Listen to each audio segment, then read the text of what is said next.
গরিব লোক, বড়লোক বলে একটা কথা তো প্রচলিত আছে। তো বড়লোকরা ৩ পদ, ৬ পদ, ৫ পদ খাবে কারণ তাদের জিহ্বা আর গরিব লোকের জিহ্বা এক নয়। গরিব লোক চিন্তা করে আমার খেতে হবে কারণ আমার বাঁচতে হবে। বেঁচে থাকার জন্য খাওয়া-দাওয়া দরকার তাই গরিব লোক খায়। আর বড়লোকরা শুধু বেঁচে থাকার জন্য খাবার খায় না। তাদের বেঁচে থাকার পাশাপাশি আরেকটা জিনিস কাজ করে সেটা হচ্ছে গিয়ে রুচিবোধ। হুম? রুচিবোধ কাজ করে যে শুধু খেলেই হবে না।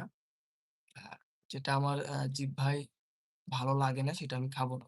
যেমন তাদের জিহ্বায় ভালো লাগে খাসির মাংস, মাছ। মাছ তো একটা ডেইলি রুটিন, ঠিক আছে? মাছ তো একটা ফ্যাক্ট না। বাড়িতে যাই রান্না হোক না কেন মাছ থাকবেই। আর তারপরে ডাউল আছে, তারপরে বিভিন্ন ধরনের পদ